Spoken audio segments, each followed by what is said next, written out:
दोस्तों, आज मैं आपको एक ऐसी कहानी सुनाने जा रहा हूं जिसे सुनकर आपको समझ आएगा कि जब इंसान की सारी ताकत और घमंड चूर चूर हो जाता है तब भगवान की शक्ति कैसे काम करती है। ये कहानी है हिमालय की विशाल और आसमान को छूती पहाड़ियों की, जहाँ की ठंडी वादियों में एक बहुत ही खूबसूरत छोटा और शांत सा गांव बसा हुआ था। उसी गांव में मेरे जैसा ही एक निडर, साहसी और बहुत ही महत्वाकांक्षी युवक रहता था जिसका नाम आदित्य था। आदित्य को बचपन से ही पहाड़ों की ऊंची चोटियों को निहारने का और उन पर चढ़ने का यानी पर्वतारोहण का बेहद गहरा जुनून था। वह अक्सर घंटों तक पहाड़ों की तरफ देखता रहता और मन ही मन हर बार नई, अनजान और सबसे खतरनाक चोटियों को पार करने के बड़े बड़े ख्वाब बुना करता था। क्योंकि उसने आज के ज़माने के आधुनिक विज्ञान, नई तकनीकों और इंजीनियरिंग की पढ़ाई की थी, इसलिए वो स्वभाव से बहुत ही व्यावहारिक और तार्किक था। उसका ऐसा पक्का मानना था कि इंसान अपनी शारीरिक ताकत, कड़ी ट्रेनिंग और आज के ज़माने के आधुनिक उपकरणों के दम पर दुनिया का कोई भी मुकाम हासिल कर सकता है और किसी भी परिस्थिति पर विजय पा सकता है। लेकिन दूसरी तरफ उसी के घर में उसकी बूढ़ी दादी रहती थीं, जो सुबह से लेकर शाम तक भगवान के सुमिरन में लीन रहती थीं और ईश्वर में अटूट विश्वास रखती थीं। वह रोज सुबह सुबह सूरज निकलने से पहले ही उठ जाती थीं, आंगन में दिया जलाती थीं, राम नाम का जाप करती थीं और पूरे मन से हनुमान चालीसा का पाठ किया करती थीं। जब भी आदित्य अपने पर्वतारोहण के सामान को समेटता और किसी नए तथा खतरनाक मिशन पर जाने की तैयारी करता तो दादी का ममतामयी दिल अनहोनी की आशंका से बेहद चिंतित हो जाता था।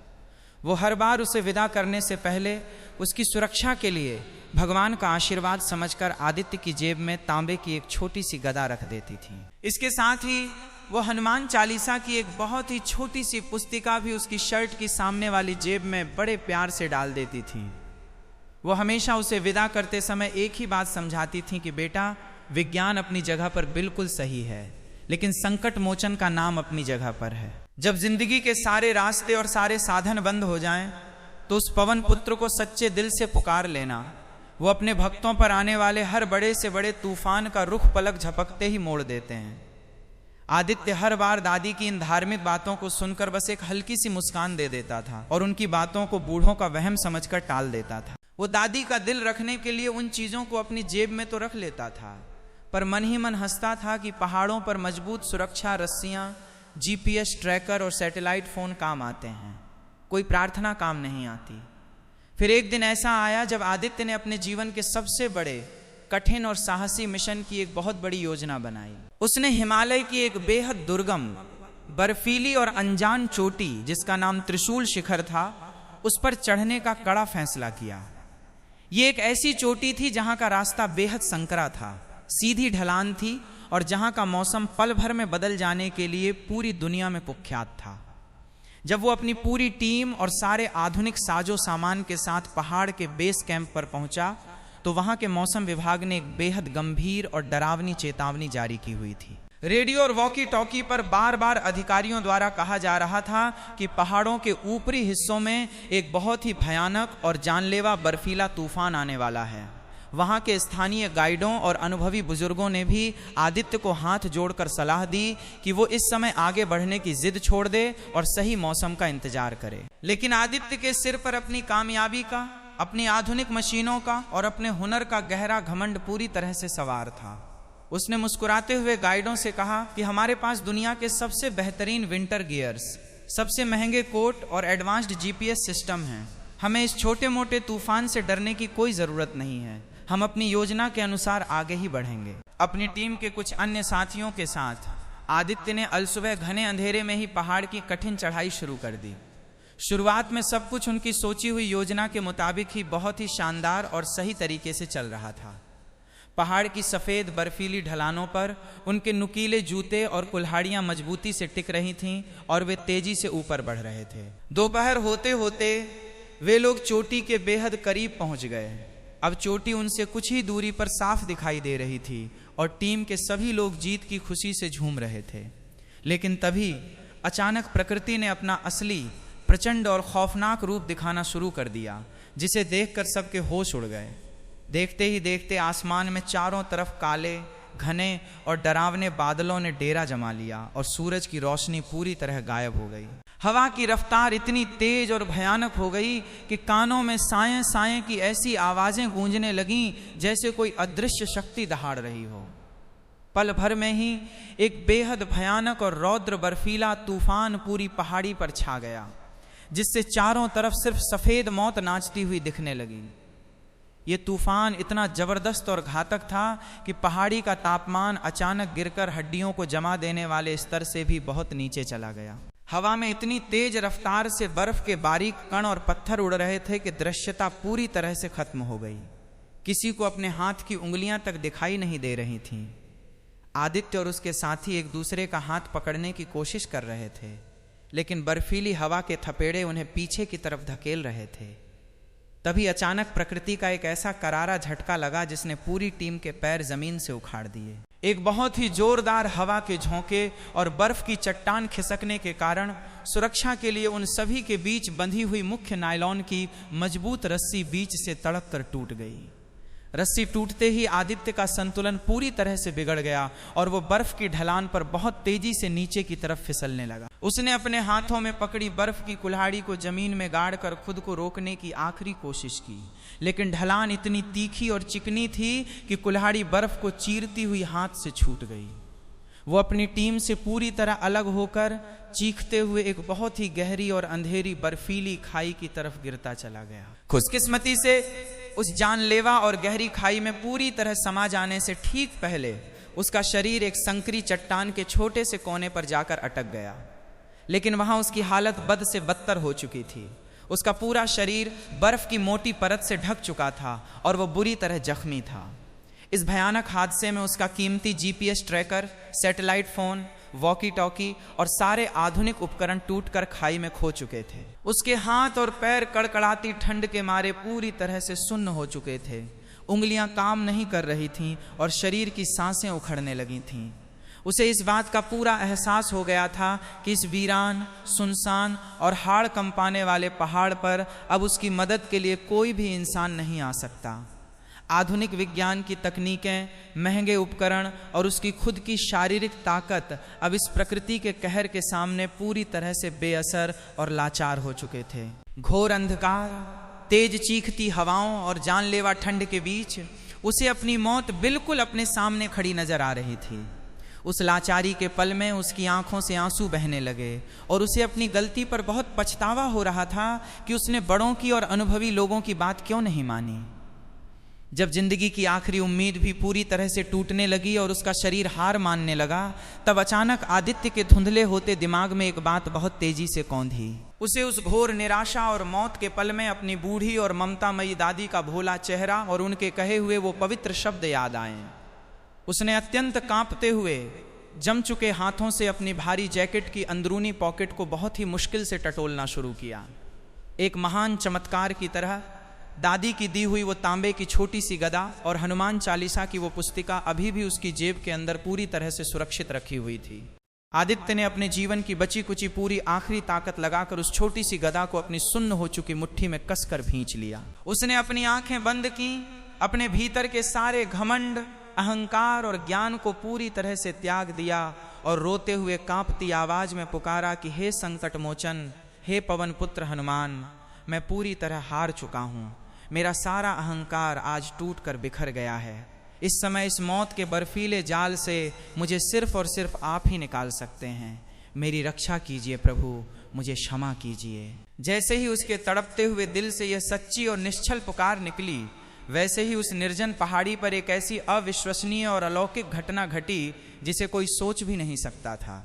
उस भयानक चीखते हुए बर्फीले तूफान के बीच आदित्य को अचानक अपने पूरे शरीर में एक बहुत ही अजीब और सुखद गर्मी का एहसास होने लगा। उसे ऐसा महसूस हुआ जैसे उसके चारों तरफ किसी ने एक बहुत ही गर्म, अदृश्य और मजबूत ऊर्जा का एक सुरक्षा कवच बना दिया हो। हाड़ कंपाने वाली और बदन को चीरने वाली वह बर्फीली हवाएं अब उसके शरीर को छूकर भी उसे ठंडा नहीं कर पा रही थीं, बल्कि उसे एक सुकून मिल रहा था। हवाओं का जो डरावना और तेज शोर थोड़ी देर पहले उसे मौत का एहसास करा रहा था, वो अचानक बहुत धीमा, शांत और मधुर संगीत जैसा हो गया। जब आदित्य ने बहुत ही धीरे से अपनी भारी आंखें खोलीं तो उसने सामने एक ऐसा दृश्य देखा जिसे देखकर वह अपनी सुध बुध खो बैठा। उसने देखा कि उसके ठीक ऊपर एक अत्यंत विशाल और भव्य परछाई खड़ी थी। वो परछाई इतनी विशाल थी कि उसने अपने चौड़े कंधों पर पीछे से आने वाले पूरे बर्फीले तूफान, उड़ती बर्फ और नुकीले पत्थरों को रोक रखा था और आदित्य को अपने साये में ले रखा था। आदित्य उस दिव्य और अलौकिक दृश्य को देखकर पूरी तरह स्तब्ध रह गया। उसकी आंखों से अविरल आंसू बहने लगे और उसका रोम रोम कांप उठा। तभी उस घने अंधेरे, उड़ती हुई सफेद बर्फ और कोहरे के बीच से एक बहुत ही शांत आकृति उभर कर धीरे धीरे उसके सामने आई। वो एक बहुत ही वृद्ध सन्यासी थे जिनके चेहरे पर एक गजब का अलौकिक और दिव्य तेज सूरज की तरह चमक रहा था। सबसे ज्यादा हैरानी की बात यह थी कि जहां आम इंसान कपड़ों की कई परतें पहनने के बाद भी ठंड से मर जाएं, उस भयंकर ठंड में भी उन्होंने सिर्फ एक साधारण सी लंगोट पहन रखी थी। उनके पूरे बदन पर पवित्र भस्म लगी हुई थी, उनकी जटाएं बिखरी हुई थीं और उनके हाथ में एक बहुत ही साधारण सी लकड़ी की लाठी थी। आदित्य ने अपनी बेहद कमजोर और लड़खड़ाती आवाज में कहा कि बाबा, आप इस भयंकर तूफान में इस सुनसान पहाड़ पर यहाँ कैसे आए? मुझे बचाइए, मैं मर रहा हूँ। उन दिव्य सन्यासी ने मुख से कुछ भी नहीं बोला। वे बस आदित्य की तरफ देखते रहे और बहुत ही रहस्यमयी तथा कृपालु ढंग से मंद मंद मुस्कुराए। उनकी बड़ी बड़ी आंखों में एक अजीब सा असीम सुकून, प्रेम और गहरी करुणा भरी हुई थी, जिसे देखते ही आदित्य के मन का सारा डर, सारा दर्द और सारी थकान पल भर में गायब हो गई। उन बाबा ने अपनी लकड़ी की लाठी उठाई और दाहिनी तरफ इशारा करते हुए एक बड़े, घने और सुरक्षित पत्थरों के झुरमुट की ओर जाने का संकेत किया। आदित्य को न जाने कहां से अपने सुन्न पड़ चुके शरीर में एक नई, अदम्य और असाधारण ऊर्जा का संचार महसूस होने लगा, जैसे उसके भीतर सैकड़ों घोड़ों की ताकत आ गई हो।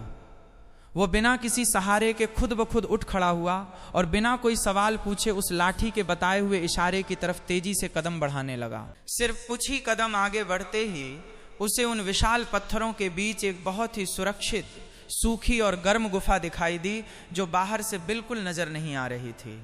उस सुरक्षित गुफा के अंदर कदम रखते ही वो बाहर चल रहे तूफान के भयानक कहर से पूरी तरह से बच गया और वहां एक अजीब सी शांति थी। जैसे ही वो राहत की सांस लेकर उस महान सन्यासी को धन्यवाद देने के लिए पीछे मुड़ा तो उसने देखा कि बाहर दूर दूर तक कोई भी सन्यासी मौजूद नहीं था। वे पलक झपकते ही उस घने कोहरे और बर्फीले तूफान के बीच कहीं अचानक ओझल हो चुके थे, जैसे वे कभी वहां थे ही नहीं। लेकिन जब आदित्य ने उत्सुकता और विस्मय से गुफा के ठीक बाहर की ताजी बर्फ पर देखा तो वहां पैरों के गहरे और बड़े बड़े निशान बने हुए थे।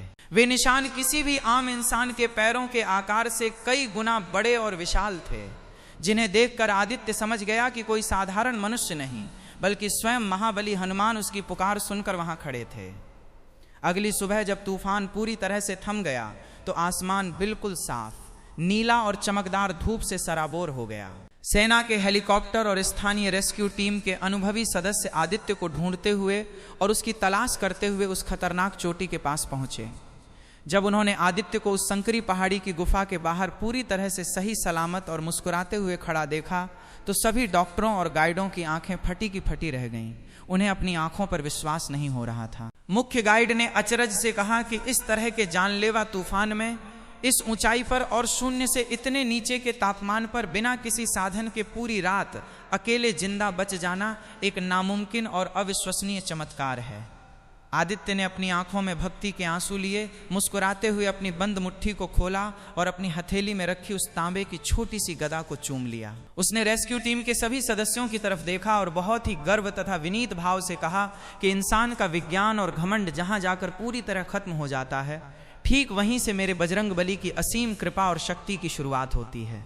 जब आदित्य सकुशल अपने गांव वापस लौटा तो वह सबसे पहले दौड़कर अपने घर गया और अपनी बूढ़ी दादी के चरणों में साष्टांग दंडवत प्रणाम करके गिर गया और उनके पैर पकड़कर रोने लगा। उसने सिसकियां लेते हुए उस खौफनाक रात की, उस बर्फीले तूफान की और उस दिव्य सन्यासी के रूप में आए संकट मोचन की पूरी चमत्कारी कहानी अपनी दादी को विस्तार से सुनाई। दादी की आंखों से भी खुशी के आंसू छलक पड़े। उन्होंने प्यार से आदित्य को उठाकर अपने गले से लगा लिया और उसके सिर पर हाथ फेरते हुए कहा कि देखा बेटा, वह पवन पुत्र हनुमान जी ही हैं जो अपने भक्तों को संकट में कभी भी अकेला नहीं छोड़ते। बस पुकार सच्चे दिल से होनी चाहिए। उस महान और चमत्कारी दिन के बाद से आदित्य का पूरा जीवन, उसकी सोच और उसकी जीवन शैली पूरी तरह से बदल गई। वह अब भी पहाड़ों पर चढ़ता था, नए नए ऊंचे शिखरों को फतह करता था, लेकिन अब उसके मन में अपनी ताकत का कोई घमंड नहीं था, बल्कि ईश्वर के प्रति एक गहरा समर्पण और कृतज्ञता थी। अब उसकी हर एक नई और कठिन चढ़ाई की शुरुआत किसी आधुनिक मशीन से नहीं, बल्कि पूरी श्रद्धा के साथ लगाए गए जय बजरंग बली के गगनभेदी जयकारे के साथ होती थी। तो दोस्तों, इस बेहद खूबसूरत कहानी से हमें यह अनमोल सीख मिलती है कि जीवन में इंसान चाहे कितनी भी बड़ी तकनीकी तरक्की क्यों न कर ले, कितनी भी सुख सुविधाएं और उपकरण क्यों न जुटा लें, लेकिन सच्ची आस्था, विश्वास और ईश्वर की परम शक्ति से ऊपर इस ब्रह्मांड में कुछ भी नहीं है। जब इंसान के सारे रास्ते, सारे वैज्ञानिक साधन और सारी उम्मीदें दम तोड़ देती हैं, तब संकट मोचन हनुमान अपने शरणागत भक्तों की रक्षा के लिए किसी न किसी रूप में उनकी ढाल बनकर उनका संकट हरने के लिए जरूर दौड़े चले आते हैं। दोस्तों, आदित्य के जीवन की ये तो सिर्फ शुरुआत थी। असली परीक्षा तो अब शुरू होने वाली थी, जहां उसके विश्वास को एक बार फिर समय की कसौटी पर कसा जाना था। चलिए सुनते हैं इसके आगे की कहानी, बिल्कुल मेरी आवाज में। गांव लौटने के बाद कई महीने बीत चुके थे। आदित्य का अहंकार अब पूरी तरह शांत था और उसका मन हनुमान जी की भक्ति के रंग में रंगा हुआ था। लेकिन कहते हैं ना कि परीक्षा उसी की होती है जो सोने की तरह खरा होने का दम भरता है। एक सुबह जब आदित्य अपने घर के आंगन में बैठा हुआ था, तभी गांव के कुछ बड़े बुजुर्ग और सेना के कुछ अधिकारी उसके पास एक बहुत ही गंभीर चेहरा लेकर आए। अधिकारियों के हाथ में एक नक्शा था और उनके चेहरों पर साफ चिंता की लकीरें दिखाई दे रही थीं। उन्होंने आदित्य से कहा कि आदित्य, हमें पता है कि पिछली बार तुम एक भयानक तूफान से बचकर आए थे और तुम इस इलाके के सबसे बेहतरीन पर्वतारोही हो, इसलिए आज हम एक बहुत बड़ी उम्मीद लेकर तुम्हारे पास आए हैं। अधिकारियों ने नक्शा फैलाते हुए बताया कि त्रिशूल शिखर के ठीक पीछे जो बेहद खतरनाक और पूरी तरह से अनजान ब्लैक वैली यानी काली घाटी है, वहां सेना का एक नया और बेहद महत्वपूर्ण रिसर्च सेंटर है। 2 दिन पहले आए उसी भयानक बर्फीले तूफान के कारण उस सेंटर का संपर्क पूरी दुनिया से टूट गया है। वहां हमारे देश के 4 वैज्ञानिक और कुछ जवान फंसे हुए हैं, जिनके पास जीवन रक्षक दवाइयां और खाना खत्म होने की कगार पर है। मौसम इतना खराब है कि हेलीकॉप्टर वहां जा नहीं सकते और बर्फबारी इतनी ज्यादा है कि आम रेस्क्यू टीम के लिए रास्ता ढूंढना नामुमकिन है। केवल तुम ही हो जो उस रास्ते की बारीकियों को समझते हो। क्या तुम उन लोगों की जान बचाने के लिए हमारे साथ इस मिशन पर चलोगे? आदित्य ने एक पल के लिए अपनी बूढ़ी दादी की तरफ देखा। दादी की आंखों में डर तो था, लेकिन साथ ही अपने पोते के लिए एक गर्व भी था। आदित्य उठा, उसने अपनी दादी के पैर छुए और अधिकारियों से कहा कि मैं तैयार हूं। जब देश के रक्षकों और वैज्ञानिकों की जान दांव पर हो तो मैं पीछे नहीं हट सकता। दादी ने आगे बढ़कर फिर से वही तांबे की छोटी गदा और हनुमान चालीसा आदित्य के हाथों में सौंप दी और कहा कि बेटा, इस बार तुम अपनी जीत के लिए नहीं बल्कि दूसरों के जीवन की रक्षा के लिए जा रहे हो। याद रखना, जहां राम का काज होता है वहां हनुमान जी हमेशा अंगरक्षक बनकर साथ चलते हैं। अगली ही सुबह आदित्य सेना के 2 जांबाज कप्तानों के साथ ब्लैक वैली के उस जानलेवा सफर पर निकल पड़ा। इस बार का रास्ता पिछली बार से भी 10 गुना ज्यादा खतरनाक और संकरा था। पूरी घाटी सफेद बर्फ की चादर से ढकी हुई थी और कब कौन सी बर्फ की चट्टान खिसक जाए कोई नहीं जानता था। जैसे जैसे वे आगे बढ़ रहे थे, हवा का दबाव बढ़ता जा रहा था और सांस लेना दूभर हो रहा था।